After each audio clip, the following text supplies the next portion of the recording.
friends and fellow YouTubers, it's Kim here from Kim's Country Corner, and today I am at the Hancock Homestead and it is time to can again. And today I'm going to be canning seasoned tomato sauce. I'm going to be using up the leftover tomatoes that I have to do tomato sauce. And I wanted to just share with you that the recipe I'm going to be using is out of the Ball Complete Book of Home Preserving. And this recipe will make 6 pint jars. Well, I'm out of pint jars, and we use more quarts than really pints, because when we do spaghetti we usually do a big meal. And plus, if you don't do a big meal, you can always just screw the top back on and put the quart jar back in the icebox. Okay, so the recipe for 6 pint jars is this. You need 10 pounds of tomatoes cored. Well, I looked it up last year when I was doing this, and 1 pound of tomatoes equals 2 cups. So 10 pounds is going to equal 20 cups. So basically you need 20 cups of tomatoes that have been cored and peeled, okay? And that's what I have in this pan. These tomatoes have been blanched, cored, and peeled. You need 2½ cups of finely chopped onions. And I went ahead and chopped the onions ahead of time so you wouldn't have to see me cry. So 2½ cups of those. This is a 2-cupper, and then this is a 1 cup halfway full. So there are my onions. 3 cloves of garlic finely chopped. So I have my cloves in here. I might chop those a little bit more. 1½ teaspoon of dried oregano. Oregano is a spice. Okay. 2 bay leaves, right here. And for those of you who are like me that were going, is bay leaves the same as basil? And the answer to that is not exactly. They're sort of what you might call cousins, okay? Bay leaves have a stronger, woodier, heartier taste that are used like in stews and sauces. And basil has a lighter taste. However, their taste is along the same category, just one's heavier than the other. But anyway, so 2 basil leaves, 1 teaspoon of salt, 1 teaspoon of finely ground black pepper. I have my salt.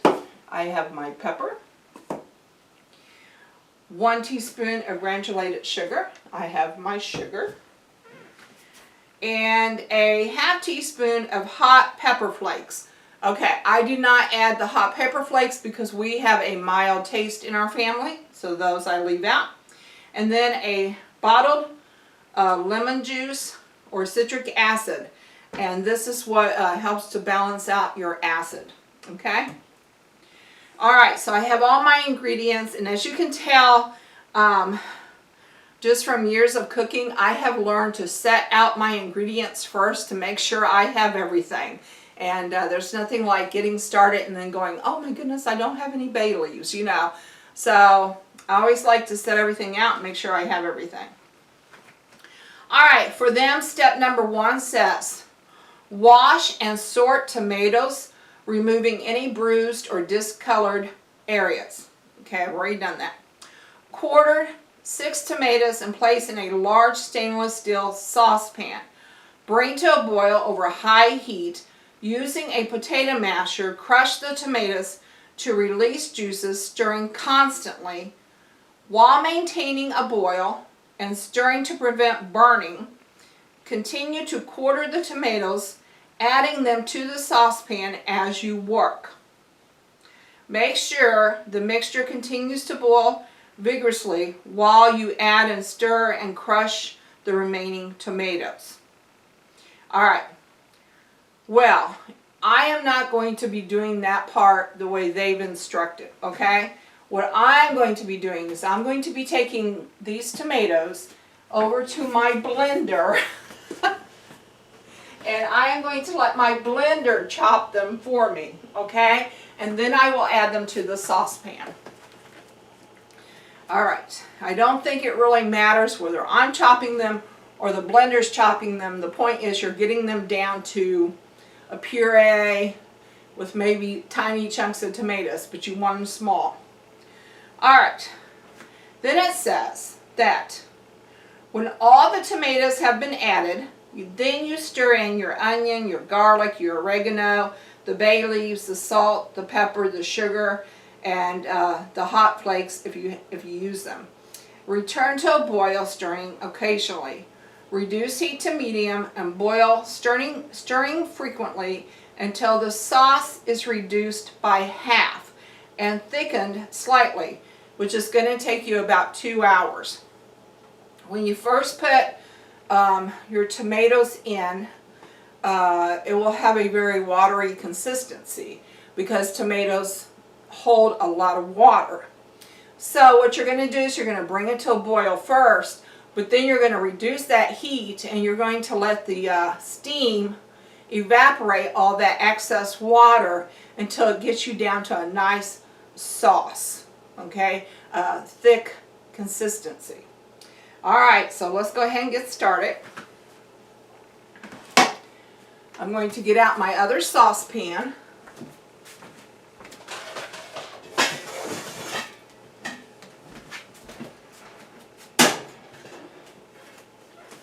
I'm sure that when they were writing these recipes, they were probably thinking of people who perhaps did not have access to gadgets, okay?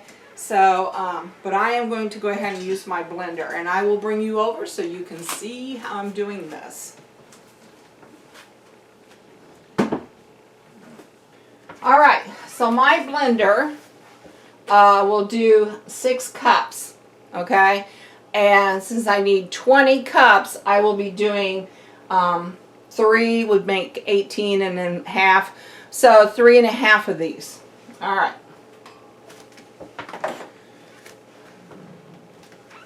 Get the scooper here. All right, so I'm going to simply add my tomatoes. As you can see, they've been blanched, cored, peeled.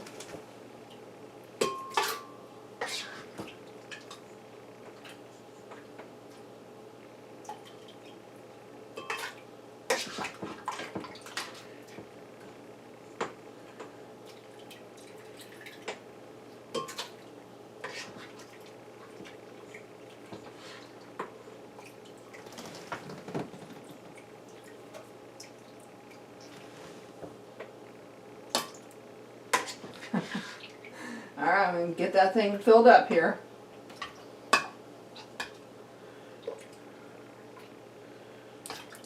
Whoops, made a mess. I always make messes. Do you guys make messes?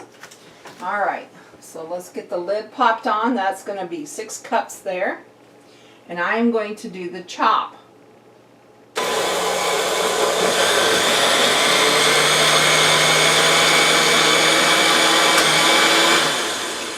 All right, and then I'm going to add it to this saucepan over there.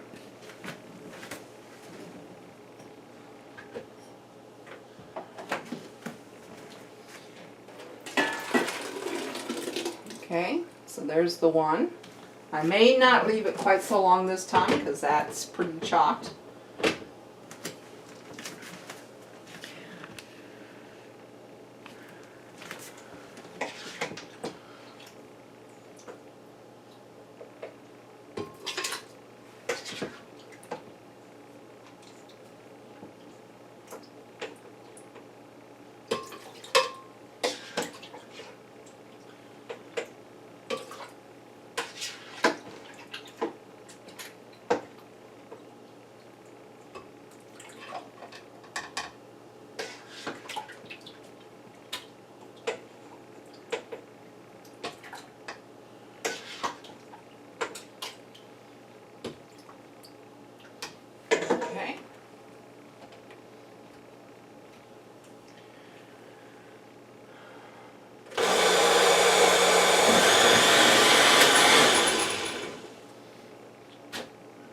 leave that one on quite as long. All right, let's get this poured into this pan. Yeah, now it's got a little bit bigger chunks. That was on stir. All right. So there's 12, and I said I needed 20.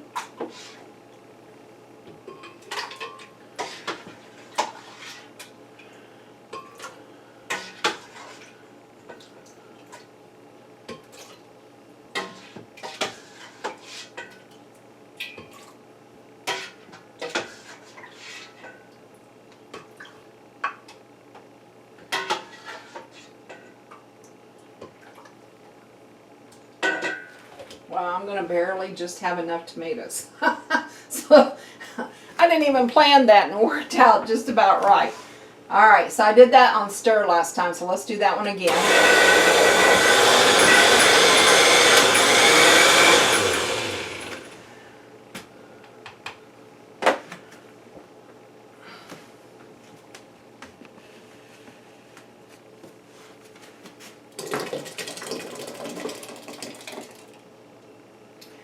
All right, so that is 18.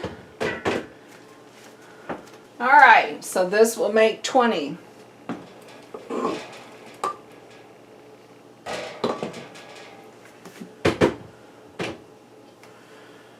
Okay, let me show you what that looks like with just the tomatoes. Has a little bit of foam there because that last batch was a little foamy.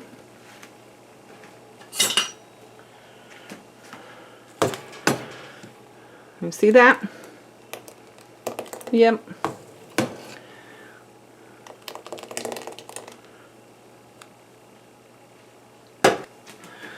All right, so to this I'm going to add my 2½ cups of onions.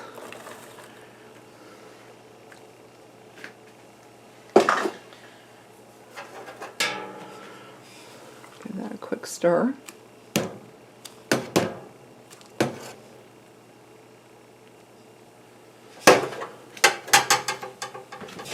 Add these cloves. I think I'm going to try to get them just a little bit finer. Some of them anyway, some of the bigger ones.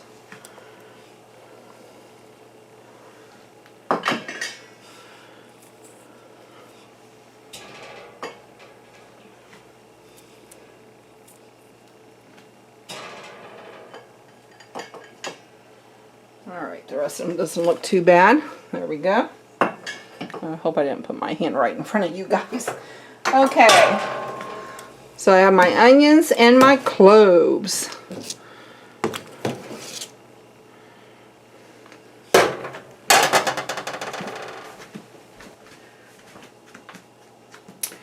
Okay, so now you need the oregano, 1½ teaspoons of oregano.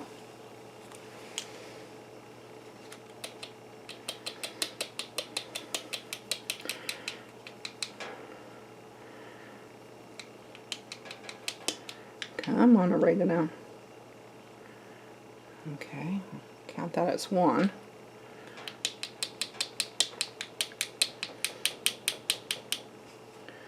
Alright, so 1½ there we go.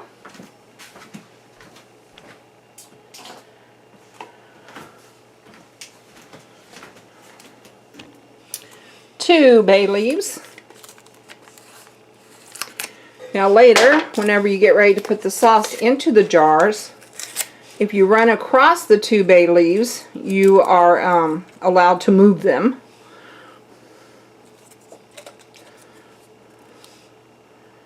Okay.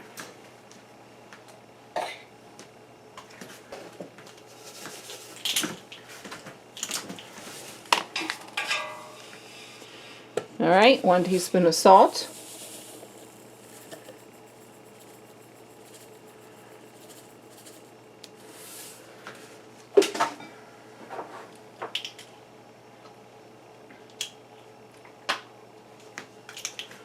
One teaspoon of pepper.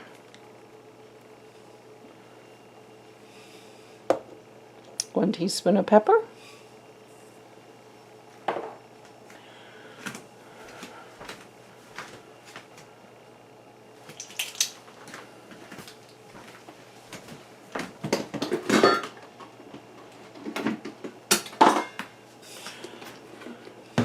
1 teaspoon of sugar.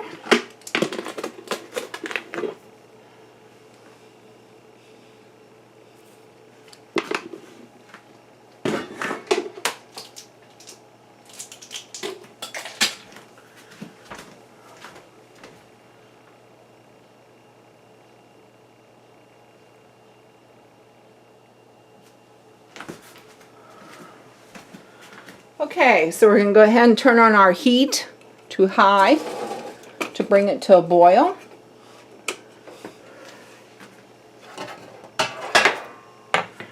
Stir that up.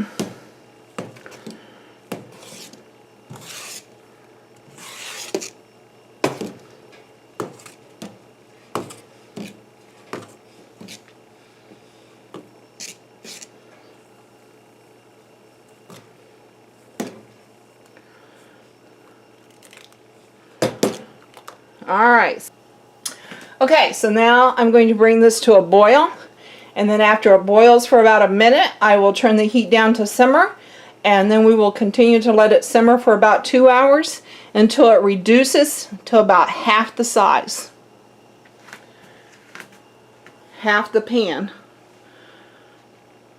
All right, I'll be back. Okay, so I happened to be looking into my refrigerator for some lunch, and I remembered that we still have some of these chopped peppers left from our salsa. And so what I'm going to do is, for a little bit of color, and because sauce oftentimes tastes really good with chunky vegetables in it, I'm going to add a 1/4 cup of each of these colored peppers. So there's some green pepper. The green peppers came out of our garden. Here's some orange. This is the first time we grew orange peppers, but we're going to add some of them. They came from our garden. And then here are some red peppers. And once again, these came from our garden, and it was the first year that we had grown peppers. So I'm going to go ahead and add those. And let's look at how pretty that looks. Want those to add some nice color to our mixture, to our sauce.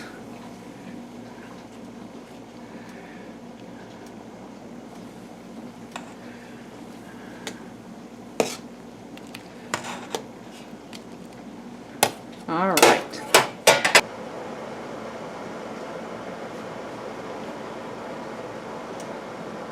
All right, it is starting to boil.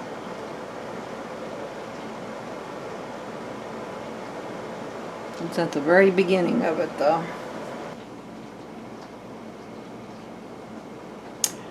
So a lot of times when you're boiling fruits, you have to skim off foam, just like we did on the grapes when we made grape jelly. And tomatoes are technically a fruit, so you might have to skim some foam for them too.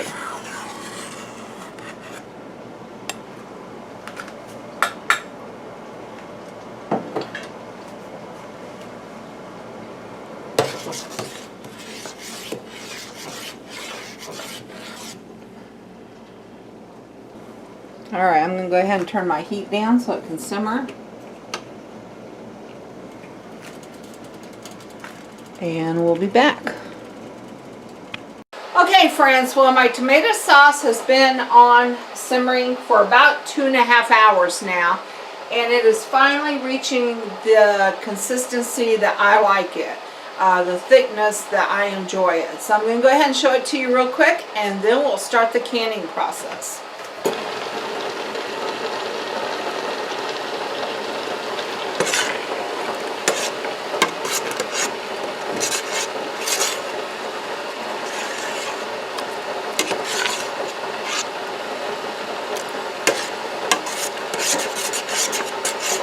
Alright, let me get everything set out for the canning process. As you can see, my jars are starting to heat up.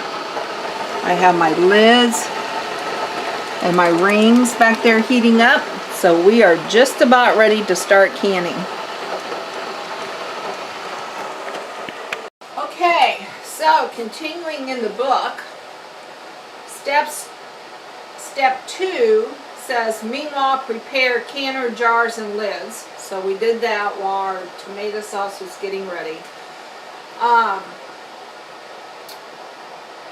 Alright, so steps 3 and 4 I do a little bit different. Step 3 said working in batches, press tomato mixture through a fine sieve or food mill to remove skin and seeds. I always remove the skins ahead of time and blanch them, and I don't remove the seeds. The seeds are not going to hurt you, and we don't mind the sauce with the seeds in there. Okay, and then step 4 says return that mixture to the saucepan and bring to a full rolling boil over medium heat, stirring occasionally. So we did our tomatoes. We prepared our tomatoes differently. We blanched them, we peeled them, we cored them, we got them all ready, and then as you saw, I put them through the blender. Alright, step 5 says, now this step we will do. Before filling each jar with tomato sauce, add 1 tablespoon of lemon juice or 1/4 teaspoon of citric acid to the hot jar. Okay, so that's to make sure your acid level is right. And since we will be doing quarts instead of pint jars, I will be adding 2 tablespoons. Okay? For a pint, you only do the 1. Ladle the hot sauce into the prepared hot jars, leaving 1/2 inch headspace. Remove air, bubbles, and adjust headspace if necessary. Wipe rim, center lid on jar, screw band down until resistance is met, and then increase to fingertip tight. Alright, so we're going to fill our jars now.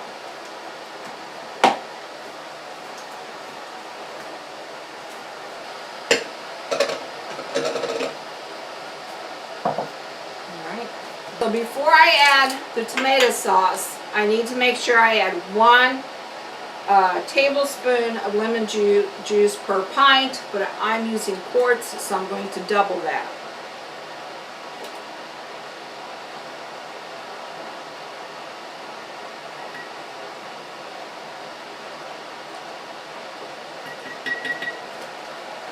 Okay.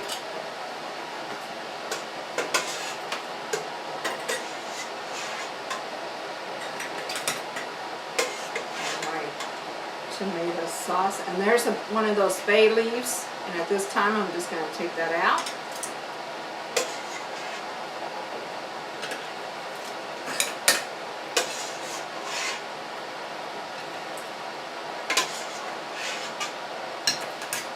It looks so pretty. I hope it tastes as good as it looks, because it sure does look pretty.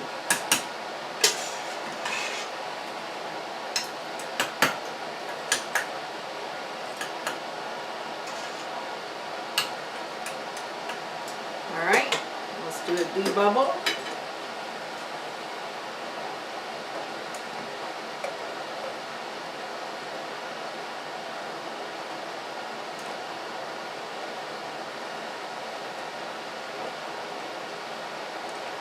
Alright, let's do a measure. This one here is going to be my 1/2 inch.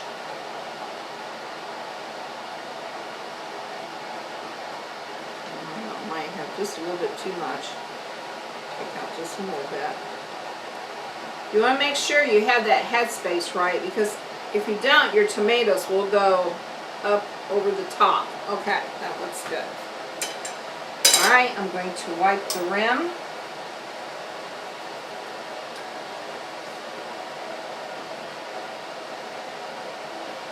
And I'm going to put on my lid.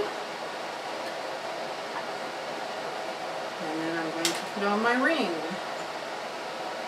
And I'm going to screw down fingertip tight. There we go.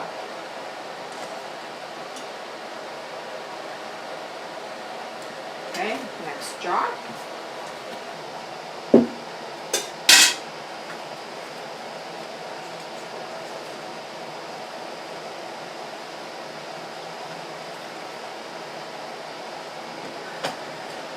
So I'm not even going to bother canning this jar.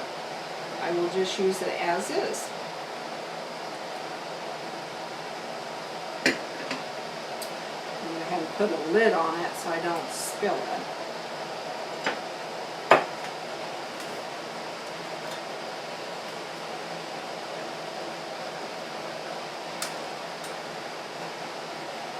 Since I'm going to eat this right away, I do not need to can it. Canning it is just for the storing purposes. But let's go ahead and put these two in the canner. So step 5 says place jars in canner, ensuring that they are completely covered with water. Bring to a boil and process for 35 minutes. Remove the canner lid, wait 5 minutes, and then remove the jars to cool and store. Alright.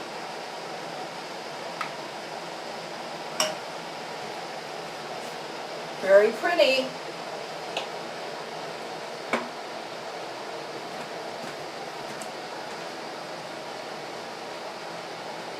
Not very many cans of tomato sauce this year, but these 2 cans, these 2 jars will be very much enjoyed.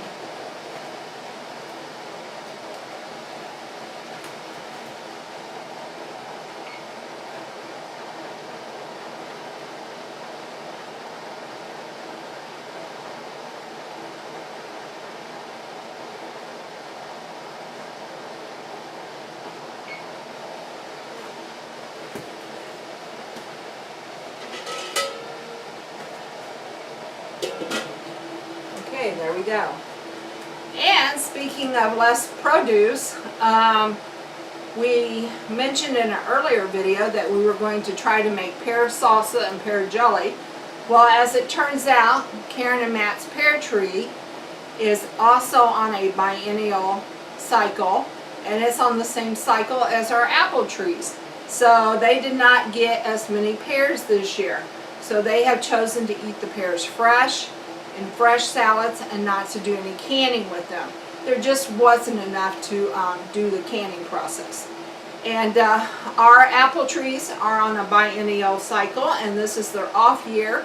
And so I will not be canning apple butter this year or applesauce. However, what I am planning to do is pick up the few apples that we do have, maybe make a fresh apple pie, and if there's enough, I might even peel some to freeze for an apple pie later on, say at Thanksgiving. But we just didn't get as much canning done this year because you have to work with what your garden and your fruit trees give you, and this was just a less productive year. But that's okay. We're thankful for the produce that we did get. We're thankful for the tomatoes that we did get to eat fresh and to can with, and the peppers that we got to eat fresh and to can with. We're thankful for the apples that are laying out there on the ground just waiting for me to get out there and pick them up. They'll be yummy fresh, and they'll be yummy in a pie. So I'm very thankful for what I do have. I'm also very thankful for all of my subscribers out there. All of the loyal subscribers that have been with me for the past 3 years now. I can't believe it's already been 3 years. And for the new subscribers that keep joining me every day.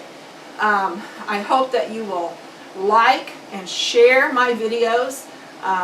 Get the word out that I am out there doing my homesteading and sharing my skills. And I invite friends over all the time. So you friends out there in the YouTube land, please come and visit. If you like this video, please give me a thumbs up. And if you want to know more of what's going on in my corner of the world, hit that subscribe button. I'll talk to you later. Bye for now.